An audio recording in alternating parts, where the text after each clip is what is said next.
This is a Momentum Media production.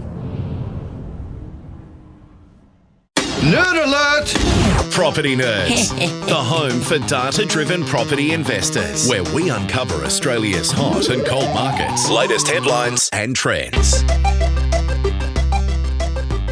Hello everyone, welcome back to a brand new episode of the Property Nerds. They've let us come back for another episode. We must have done an okay job last time. I'm Grace Ormsby. It is an absolute pleasure to be joined by Junge Ma, the Senior Research Analyst over at InvestorKit. Junge, how are you? I'm so good. Thank you, Grace. I'm also very, very happy to be back. It's cool to have so much to talk about, and the Property Nerds is the perfect place to actually nerd out on all this data. Well, we are at an interesting point in the Australian property market, so it's cool to be able to strip it back a little bit, look at housing fundamentals, and pretty timely, we've got a whole white paper to be discussing, Australia's Housing Fundamentals White Paper from InvestorKit. Junge, talk us through it. Cool. So I guess first I'll need to introduce this white paper a bit. So every year since 2022, we do this housing fundamental review white paper at the beginning of the financial year. So this one will be for financial year 2024 to 2025, and it's our third issue. And in these white papers, we basically review 25 housing fundamentals across demand, supply, and confidence, and see how they're performing over the past year and how they're looking like in the coming year. And among these housing fundamentals, we have included people movement, several smaller items there like population, migration, international visitors, and so on. We have included economic activity like GDP growth, unemployment rate, or infrastructure investment. We have included finance fundamentals like cash rate, household income, household savings, borrowing capacity, etc., and affordability. In affordability, we assess rental and purchase affordability. And then the next big chunk is supply. Supply, I think it's easy because we just assess the supply level in the sales market and the rental market. And we use the for sale listings, number of for sale listings for the sales market supply and vacancy rate for rental market supply. Then last part is confidence. In confidence, we not only look at the Westpac Consumer Sentiment Index, but also we produce our own confidence measurement, which is called media cycle. We actually talked about it with Sunny a bit, I guess, 2 episodes ago.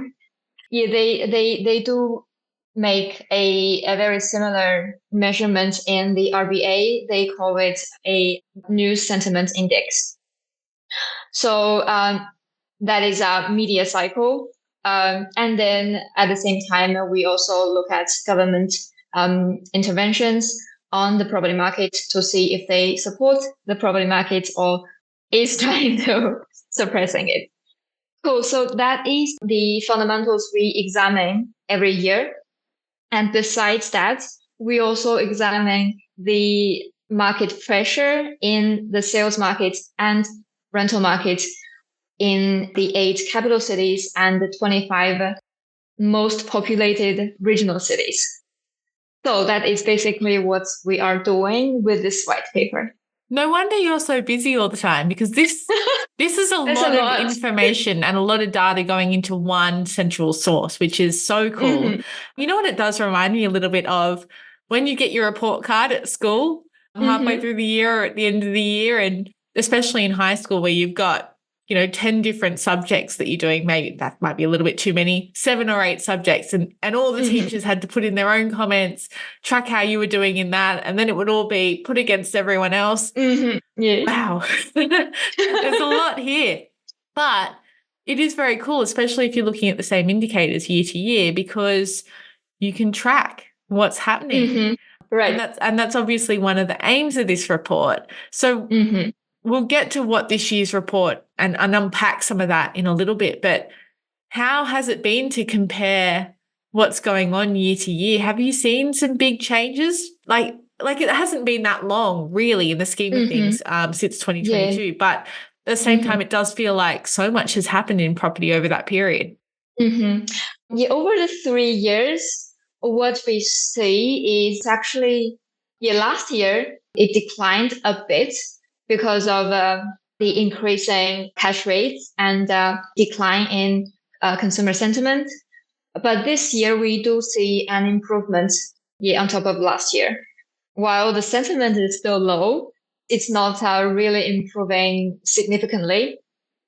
It is trending up a bit. And affordability is still quite low, even worse than last year because many cities, their prices are actually recovering. But at the same time, we do see demand continues to be really, really strong and even stronger than last year, and supply remains really tight. So this year it looks good. It looks good. I mean, that's good for people to hear because there is so much, so much noise out there. I think that's fair to say that no matter what data you're looking at, it's going to look different to last year. There's so much talk about the affordability crisis, about the rental crisis, about increasing cost of living concerns, about insurance prices increasing. There's a lot going on that would make people understandably feel very concerned. But to see that Australia's housing fundamentals remain strong despite low sentiment is really, really cool. I guess we are saying it's strong from a very macro level, from a overall property market's condition level. But if we consider individuals, or our own own interests, I would say it's not actually really good news. Because, for example, if I want to buy a property now for myself to live in, it will be in Sydney. It will be so expensive, and I will feel really frustrated. But and I guess here when we're saying it's good, we are basically talking about the health of the property market and the outlook of the overall value of the country's property market, if that makes sense. Yeah, so basically what you're saying, even though it's expensive, inflation has definitely played a part in making it expensive.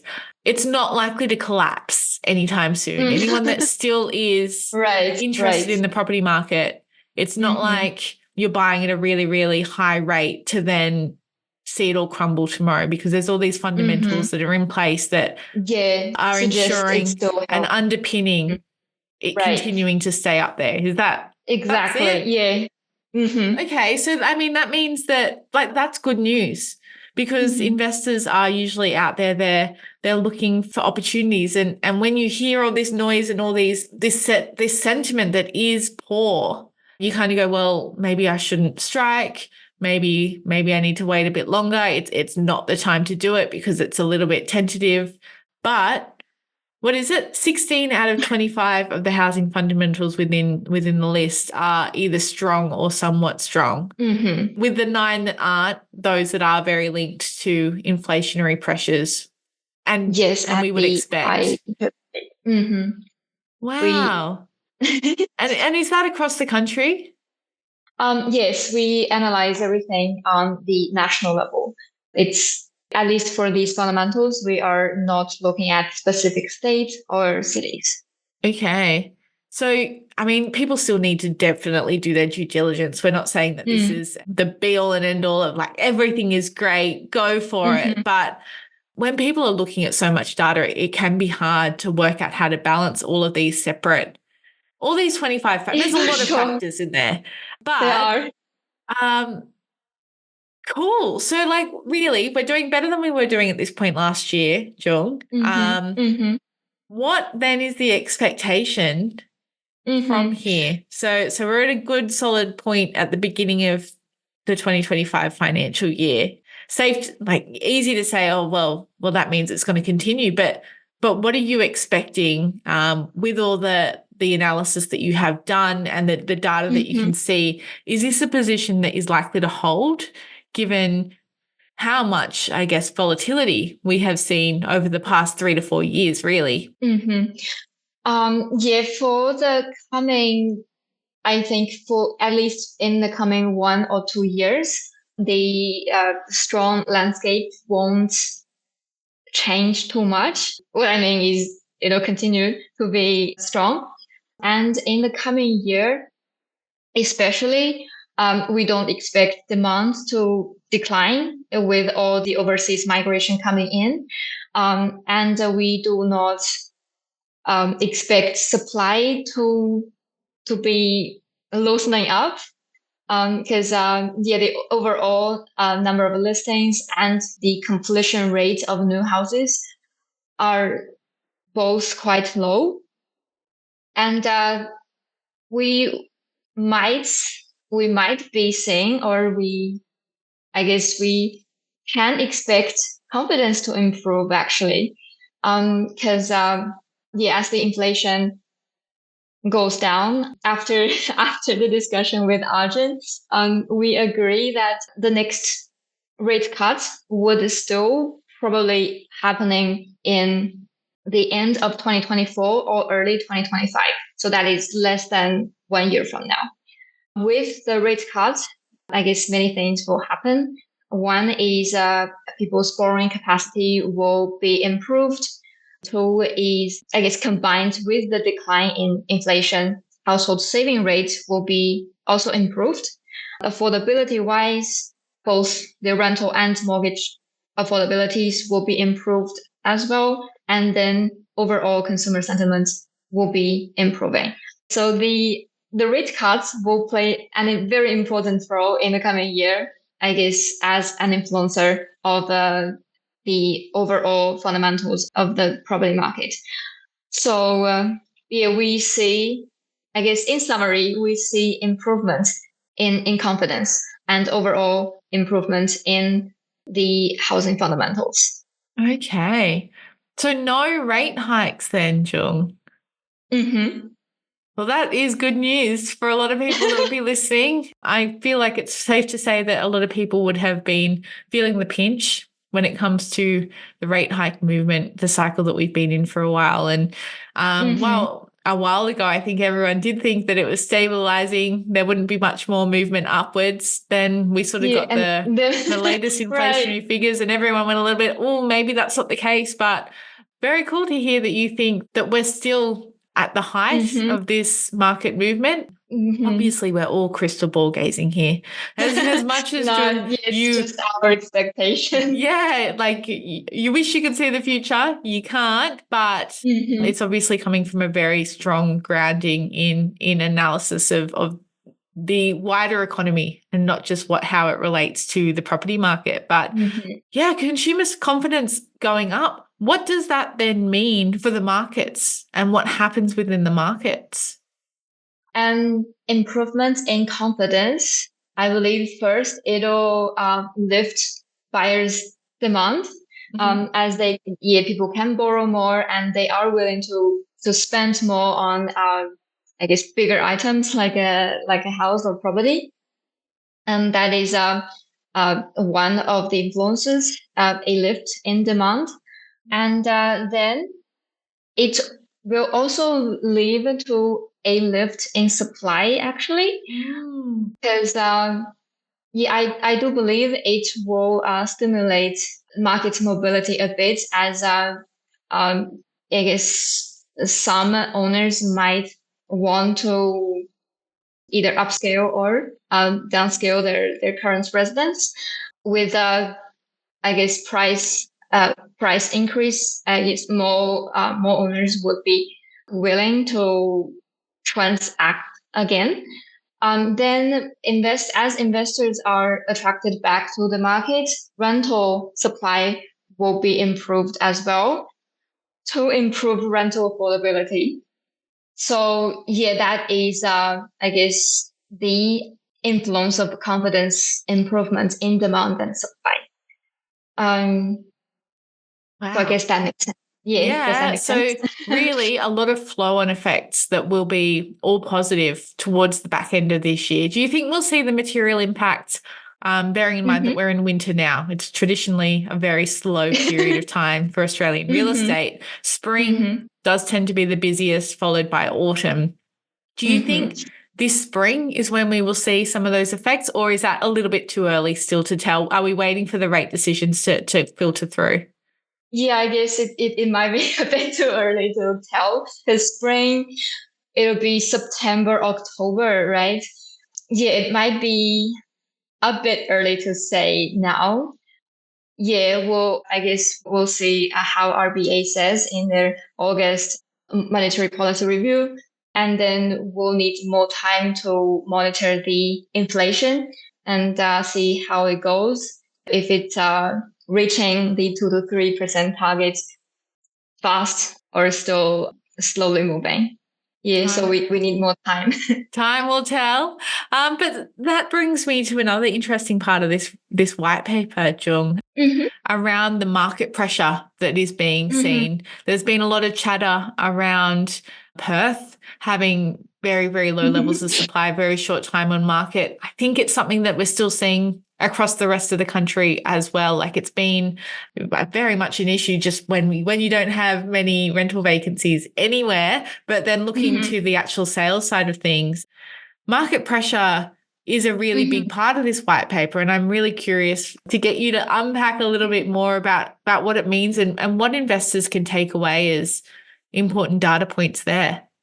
Let's see, sales market pressure first. So I guess for now, to summarize it, I would say we are still seeing a very clear view of markets and markets. Every region is still very different. Even in one city, for example, Brisbane, Perth, or Adelaide, these hotspot cities, different suburbs or sub-regions inside of those cities are seeing very different pressure conditions. But overall, Perth, Adelaide, and Brisbane, they are still the hottest markets with the highest pressure, meaning in the coming year, we will still expect very good growth. And following that, Sydney is actually good, seeing a very healthy pressure. Especially, I believe the sale days on market is steadily declining in Sydney. That is a very nice sign. But Sydney's growth will probably be limited by its poor affordability. As long as the interest rate is high, I believe Sydney's growth will be still limited. And at the same time, Melbourne is not really catching up. The pressure there is quite balanced. We are not seeing, I guess, really strong demand or really tight supply to push the prices up. So we might need, I guess, Melbourne, it is on its way to recover, but it might need more time. And the smaller capitals, Hobart, Darwin, and Canberra, they are still seeing relatively low pressure. Supply is still a bit loose. Demand is not that high yet. And I guess, they are just like Melbourne, needs more time to slowly gather their strength. So that is about the 8 capital cities. In the regions, again, regional Queensland and regional Western Australia are the strongest. Most of the big cities in these states are still seeing high pressure or very high pressure. And at the same time, New South Wales, especially the coastal cities like Newcastle, Wollongong, Kiama, Coffs Harbour, Port Macquarie, they are seeing the sales market pressure going up. I guess most of us know that after COVID, after their COVID boom, they declined a bit. Some of them, I guess, declined a lot after the boom. but now they are gathering strength for the next growth cycle. So that is a good sign. And then Victoria's regional cities, I guess they are in line with Melbourne. They are recovering a bit slowly, yet not showing as strong pressure as the New South Wales cities. The same thing happens with Launceston, the only large regional city in Tasmania. Yeah, it does need more time to recover. So that is an overall review of our sales market pressure. Yeah, do you think that's enough, or we need to, I guess, explain more? No, all good. I was just going to ask next, with that sales pressure, traditionally the market cycle has been around 7 to 10 years, and I'm guessing that sort of includes going from low to high. Do you still think it is taking that time period? I mean, COVID obviously was a bit of an outlier in the speed at which the cycles were taking place, but there's probably people looking at some of those places where there's maybe some low pressure and no chance for growth soon, but thinking more long term than that. What is that kind of timeline looking like, Jung, for market cycles? Market cycles, I think historic length of cycles is important reference, but now as many market fundamentals have changed.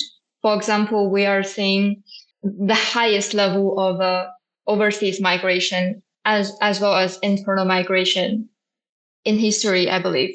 And we are seeing lowest supply level also in 20, 30 years.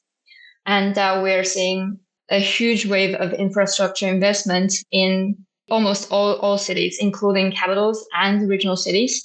So now, I guess, once the fundamentals have changed, it's hard to say that housing market cycles will follow the historic trajectories.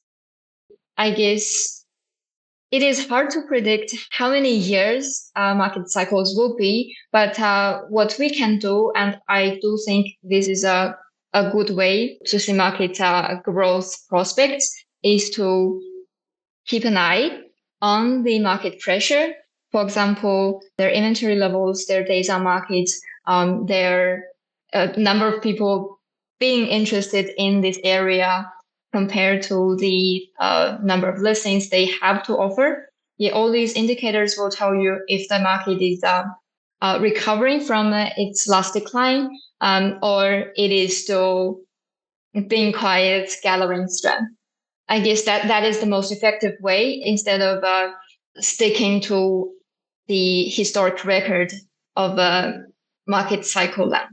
Some great insights there.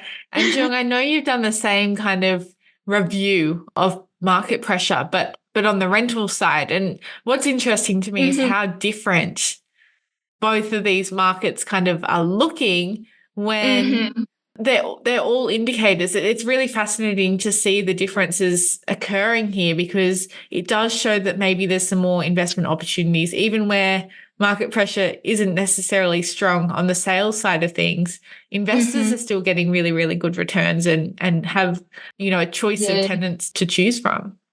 Yeah, rental market pressure is quite different from the sales market. That makes sense, I guess. When the sales market is hot, I guess that means more demand, or more people are interested in buying. So that hotness in the rental market would be declining a bit. So looking at the rental market conditions across capital cities, we do see Perth, Adelaide, Brisbane, the sales market hotspots, their rental markets are also quite strong. Yeah, I guess it's because how many people they are attracting in recent years, and these people they are after, I guess, equally the rental properties and their own residences. So that makes the three markets quite hot now. And Melbourne and Sydney, that's where the difference is.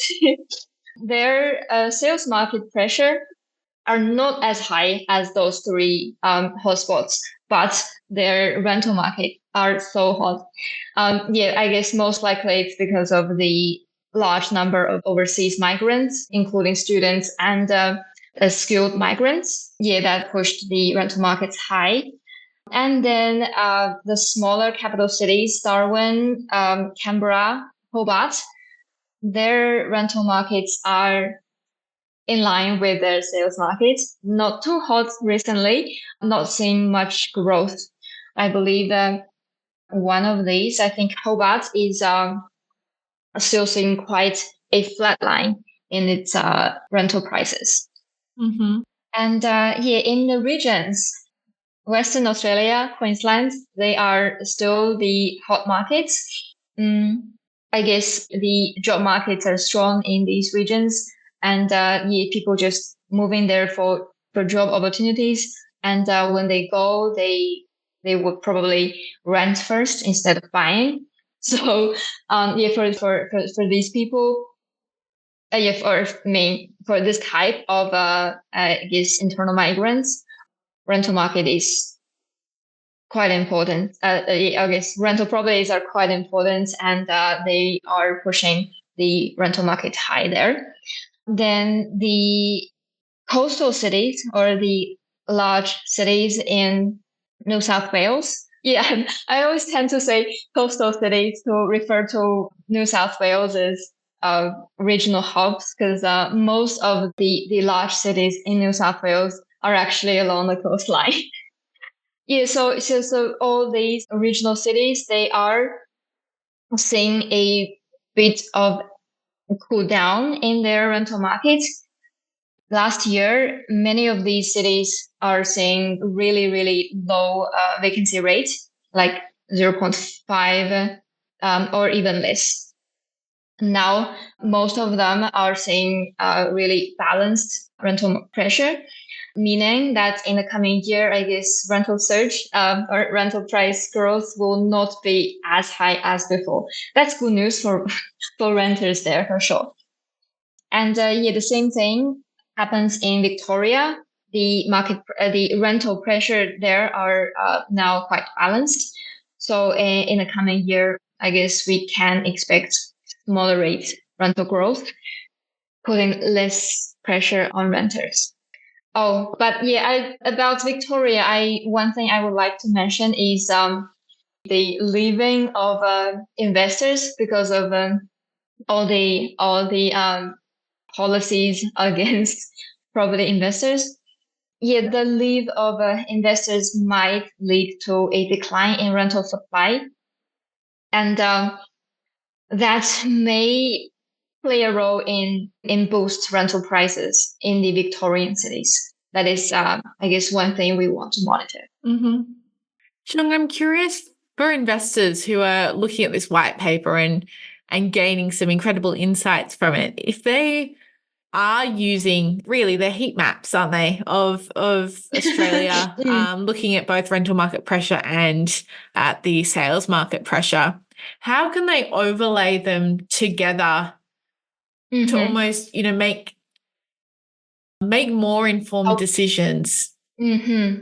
That's a good question. Thank you. That's a good question. So I guess what I would say is, although I guess rental growth is not always an early indicator of sales price growth, it can be one of the factors you want to look at. Mm-hmm. And for example, when a city's sales market is low, but the rental market pressure is high and the rents are surging, I think that's a good sign. That means housing demand is actually high in that location or in that city, and rents are. Wait, I think we've I've kind of mentioned this before, but I'll say it again. Housing demand is high in this location, and with the rental demand high, rents will grow. With rental price grow, they are growing. rental yield or rental return will start improving. And with rental income improving, investors will be attracted to this market to buy more properties, to buy more investment properties. And with investors coming in, and at the same time, rental prices become so high that it's not worth renting anymore, demand will be shifting to the sales market, pushing sales market demand high. And that will lead to price growth in the sales market. So there is kind of not a direct causal effect between these two markets, but I guess rental growth can be one of the factors contributing to sales prices. So if you see a market with low sales prices growth, but at the same time, high rental price growth, you might want to keep an eye on it because the sales market will probably grow in some time. There you go. Jung, where can people go to find these insights, find the white paper? So it will be on our website. If you go to the resource tab, there is a label called white paper. Click in and you see it here. Amazing. Jung, thank you so much. I hope we get lucky enough to come back and appear on another episode of the Property Nerds because there's always so much to learn. I feel like I have a pretty good grasp on what's going on, but to hear your insights and see them in action is very, very cool. I feel very lucky to be sitting in this seat with you. To everyone who is listening along, we hope you enjoyed it. If you have any questions, don't hesitate to reach out. Jung, just through InvestorKit, is that how they can find out some more if they have any questions? Yes. Feel free to contact us. All the contact details should be listed on the website. There you go. Jung, nice to see you. I'm already looking forward to the next episode, whether or not we are lucky enough to be part of it, but see you very soon, I'm sure. Thank you so much. I hope everyone has enjoyed this. Like or review us on whatever platform that you do listen to your podcast on, and stay tuned for the next episode coming soon. Bye-bye.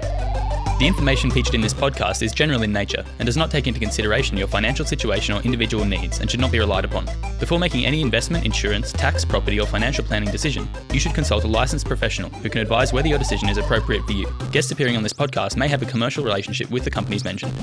Game over.